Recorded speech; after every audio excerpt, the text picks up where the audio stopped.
Welcome to the Widowed Mom Podcast, episode 283, Holding On versus Honoring. Welcome to the Widowed Mom Podcast, the only podcast that offers a proven process to help you work through your grief, to grow, evolve, and create a future you can truly look forward to. Here's your host, Master Certified Life Coach, Grief Expert, Widow, and Mom, Krista St-Germain. Hey there, welcome to another episode of the podcast. I am ready for Halloween. I am ready. The front yard has been decorated since late September. Not gonna lie. Every year, if I find something that's cute, I love to buy a new skeleton for my collection, like an animal skeleton, you know, the silly ones that they sell at like Walgreens and the grocery stores and such. And this year I found a little tiny donkey, and it's ridiculous how much joy I find in little things like that.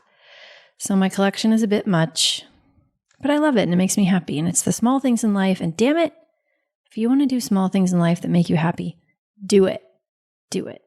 Also, one of my longtime Mom Goes On clients, thank you, Stephanie, sent me a picture of what, I don't know if it was a neighbor or something she saw on social media, but something someone had done with their 4 large skeletons and put them in chairs in their front yard. I only have 2 large skeletons, but I put them in chairs. Copied that picture. I copied that picture with no shame. So thank you, Stephanie, for thinking of me. I'm ready for the kids to come. It's so fun.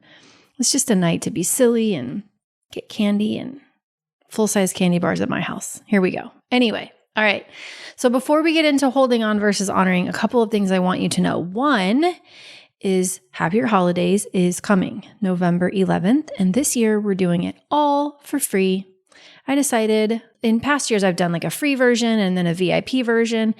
And I just want to give it all away and do it all for free. So go to coachingwithkrista.com/free holiday event and sign up. We are going to, over the course of 4 days now, cover some ways that can make the holidays easier. Probably not easy, but easier. We can do that. And there are some very similar things that most widows struggle with, and I know that I can help you with that, and we can make it lighthearted and quick and simple and fun. We're going to have a little pop-up Facebook group for those of you who want that, and it's totally free. So coachingwithkrista.com/free holiday event. We start November 11th. And also, don't worry if you can't come live. We're going to record it. We'll send you the recordings, but you do have to register. So go get registered. Unless you're in Mom Goes On, and then you never have to sign up for anything because you just get everything. So if you're in Mom Goes On, you don't have to sign up. Please don't sign up.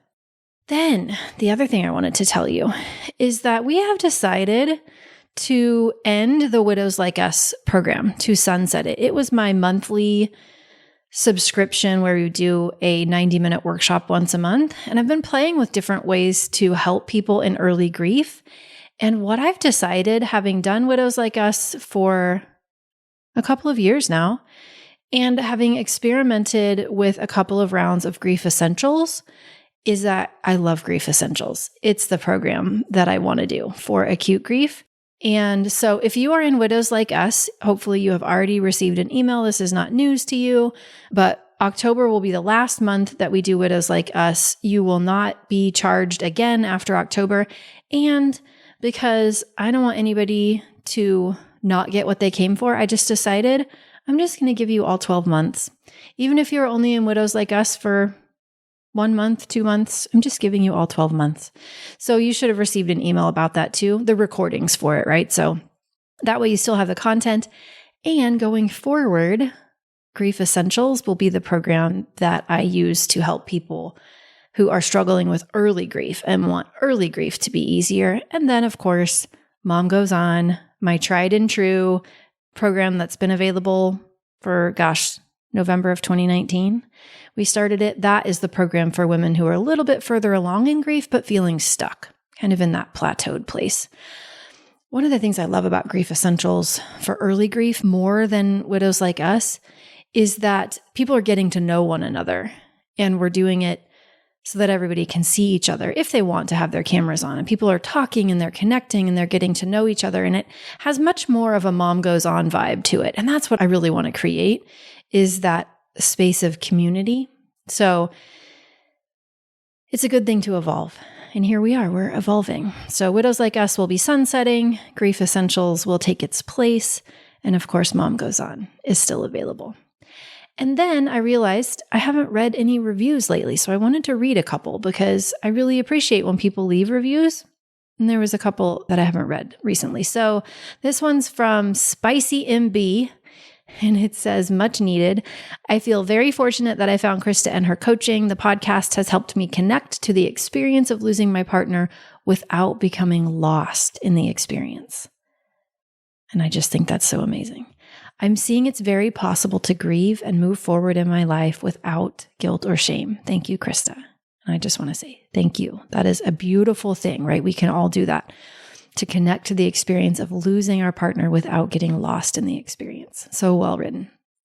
Then there's one from Stapleton 5, whose review was titled So Very Helpful. And it reads, I'm only a few weeks in my grief journey, and boy, has this podcast helped me see things differently and more clearly. I listen to it multiple times a day, and it's helping me understand how I'm feeling and figuring out how to move forward in my life. I'm so grateful that I came across Krista and don't think I'll ever stop listening to her. I hope I never stop giving you things to listen to. Stapleton 5, I'm glad to have you. And then the last one is from a reviewer called KT. Katie, I'm not sure. But it's called Timing is Everything. And it reads, stumbled across this podcast within a week of losing my husband of 29 years. I've only listened to a few episodes, but they truly resonate with me. Thank you for helping me navigate this new chapter in my life. You all are each so welcome. Thank you for taking time to leave a review. I very much appreciate it. I read every one of them, and that's how we communicate to the algorithms that the podcast is good. And that's what gets it in front of more widows. There are more than 11 million widows now. We are almost at, in fact, actually, I think we will have surpassed 1 million downloads by the time this podcast episode airs. I need to check on that, but I think we might have already hit it, in fact. And that's great. That's a great start.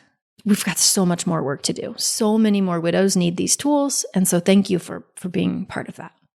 Okay, today's topic, holding on versus honoring. I've been thinking a lot lately as the seasons have changed, and part of it I think was maybe as the Halloween decorations came out, but thinking about clutter. And not just physical clutter, although that's going to be the emphasis of today's podcast episode, but also emotional clutter and energetic clutter and the clutter of undone tasks and the clutter of undocumented ideas, and how I can eliminate clutter in my business when things are complicated instead of simple, and the clutter of holding on to relationships that are no longer serving us. It's just been something that's been on my mind, what it means, how it affects us, how it's affecting me. And I know that physical items aren't always clutter, but can turn into clutter. And sometimes when we've lost our person, we hold on to physical items beyond a point that is useful. And so I want to give you some ideas and ways to think about this in terms of the difference between holding on to things and honoring them. I also have a related podcast episode called Handling His Stuff. It's one of the earliest podcast episodes. I think it was episode 16. That if you are more interested in this topic, you can go back and listen to. I give a process in that podcast episode about a way that you can use to actually decide how to let go of stuff and when to let go of stuff. So that's there for you. But I think it can be tricky, the holding on of stuff. So here I want to give you a few reasons of why I think it can be tough and why I think we worry so much about letting go of things sometimes. And then I'll explain what I mean by holding on versus honoring. And then I want to give you some questions that you can ask yourself that might be helpful for you. So I think we hold on to physical items, our person's physical items in particular, for a few reasons. One is, I think it seems like a way to avoid discomfort, holding on to items, because it seems like if we give items away, if we let go of them, if we donate them, if we sell them, that it will be so, so uncomfortable in a way maybe that we'll be losing them all over again. Maybe we think that we'll be, losing memories. And I get that. And so holding on in a way kind of helps us kick that can down the road and avoid that discomfort. But also, sometimes what happens is that in effort to avoid that discomfort, we create another discomfort. Sometimes holding on to the items becomes uncomfortable in different ways. Maybe just seeing them, right, brings up some sadness. Maybe we have less space for other things, right? And that starts to become uncomfortable. Maybe our brain starts to be a little bit mean to us about what it means that we haven't dealt with that stuff yet, right? So there's also, yes, some discomfort that we might experience when we let go of items. But also, I don't want us to forget about the discomfort that we can experience holding on to the items. And I hope that you will trust yourself to know the difference, because you do know the difference. You know when holding on is serving you and when it's starting not to. Sometimes I notice that we get a little attached to items in ways that maybe don't serve us. When we think that memories exist in the items and we're afraid of losing the memories, and so we hold on to the items out of fear, as though if we let go of the item, the memory would disappear. But that's not where memories exist. Of course, we can always write them down, which I encourage, right? But things aren't what possess memories. But I get that sometimes we get that confused. And sometimes I think when we've lost our person, that even if we weren't attached to those items before, the items that belong to them can then represent our attachment to them, our connection to them. As though if we were to get rid of the item and let it go, we would lose our connection.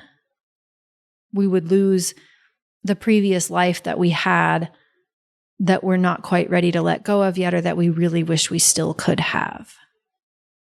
And we think of those things as connections to something that we wanted. And so it makes sense that we wouldn't want to let them go. Letting them go becomes even harder. So I say all that to say it's never about right or wrong. It's not about good or bad. It is not about a right way to deal with it or a wrong way to deal with it or a certain amount of time that should pass. It's none of that. It's to say, I get it. I get why this happens and why it's hard. And I hope you are extending a lot of grace to yourself and reminding yourself that you get it too. You get it too. And so then thinking about, what do we do about this, right? What do we do about this? Are there any benefits? And yes, you probably already know the answer to this, to letting go of things at a certain point. One of the things I know that humans struggle with is we struggle with the feeling of emptiness. We don't particularly like that one so much.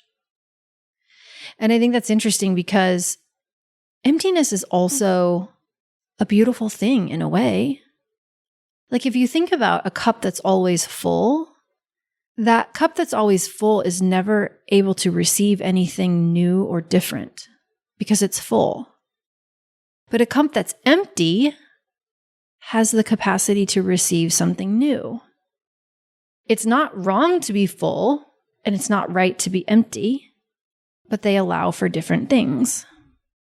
And so I want to offer that you could, if you wanted, reframe the worry that you might have about feeling empty.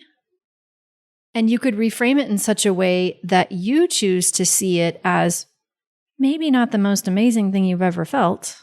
Maybe you don't love it, but also something that creates space for something new. Something new physically, in the case of stuff, something new emotionally, perhaps energetically, new experiences, new people. new. And please don't pressure yourself into doing that. There's never a rush. There's never a right time. You get to do it on your own timeline.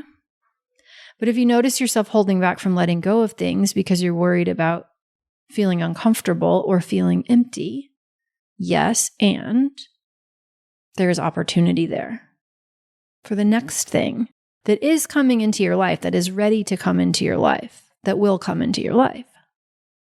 And would you like to give yourself more space for that?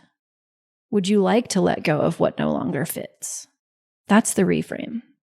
And I think we trust ourselves enough to know when that is what feels true. Because at a certain point, it doesn't feel true. And I think that's okay. I know for me, it felt true in waves. And that's how I recommend you look at it. Is that certain items, no way, not ready. Not ready. And then other items, all of a sudden, I would just have a moment where I would say, okay, it feels time. It feels time to rehome this item. And I just let myself follow that. And I had my own back the whole entire way. Never made myself wrong for holding on to something until I was ready to let it go. Okay, so honoring versus holding. I don't think we have to let go of everything, certainly not. But can we keep the things that we want to honor? Right? Honoring is different from holding on to everything. Honoring is about choosing specific items, specific things that maybe bring comfort to you or have some meaning to you, that feel important to you. And then letting go of anything that isn't that. So maybe that's a particular item of theirs. Maybe that's a favorite book of theirs instead of every book of theirs. Maybe that's a particular piece or pieces of clothing instead of every clothing, right? Maybe it's a favorite sweater or a favorite t-shirt, or making those things into something else.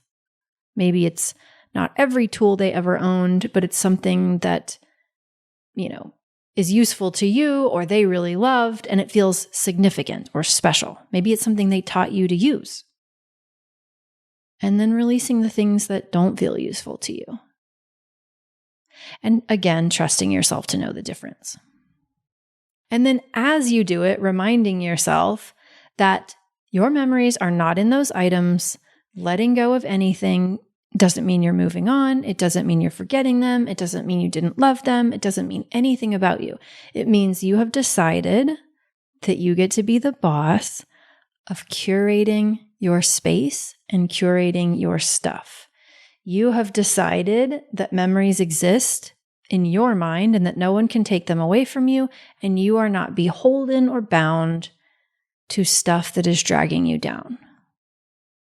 And it can be very gently done. It does not have to be rushed. It does not have to be forced. It does not have to be on anyone else's timeline except yours. And you might do it like I did, with one item at a time or one type of item at a time, trusting yourself to know. Maybe it's one shirt this week and maybe it's one box next month. I don't know. It doesn't really matter. And then the things that you do keep, you honor.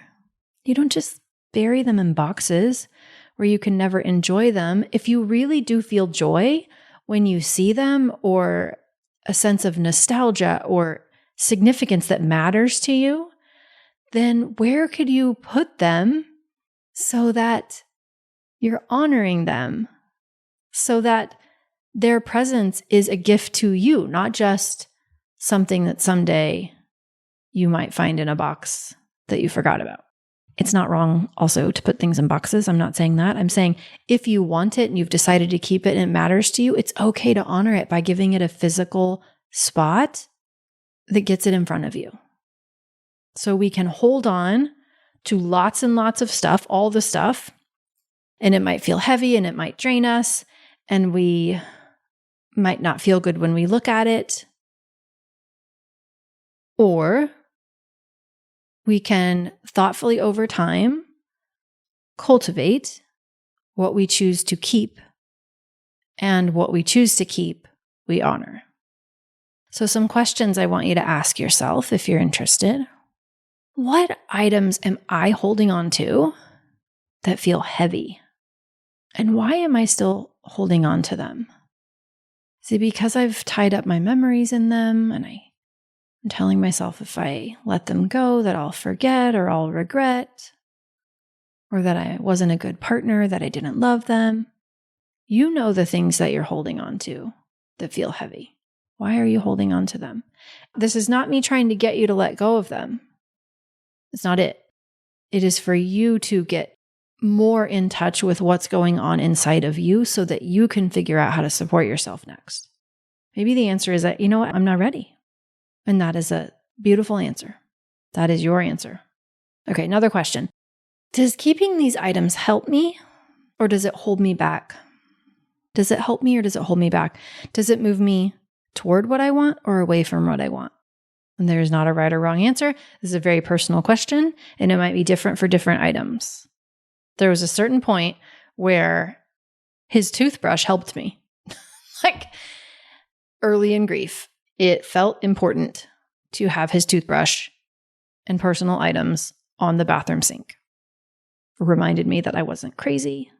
It really did happen. He really was there. It helped me feel connected in strange and little moments. And I would not have wanted to get rid of them. It actually felt comforting to have them there.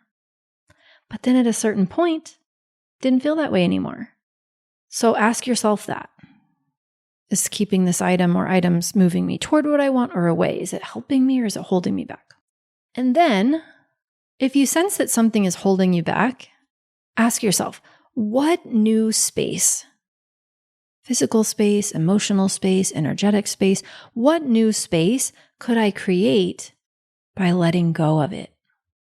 If it's no longer serving me, it's no longer moving me toward what I want, what new space could I create by letting it go? And that can make it a little bit easier. And again, reminding ourselves, sometimes it's uncomfortable to let things go, and sometimes it's uncomfortable to keep them. We're not going to get out of this experience without feeling uncomfortable. So we might as well figure out ways to support ourselves as we feel uncomfortable and choose the flavor of discomfort that moves us toward what we want, trusting ourselves to know. Okay? That's what I have for you this week. Remember, I love you. You've got this. Go get registered for Happier Holidays, coachingwithkrista.com/free holiday event. And I'll see you soon. Take care. Bye-bye. If you like what you've been hearing on this podcast and want to create a future you can truly get excited about even after the loss of your spouse, I invite you to join my Mom Goes On coaching program. It's small group coaching just for widowed moms like you, where I'll help you figure out what's holding you back and give you the tools and support you need so you can move forward with confidence. Please don't settle for a new normal that's less than what you deserve. Go to coachingwithkrista.com and click Work With Me for details and next steps. I can't wait to meet you.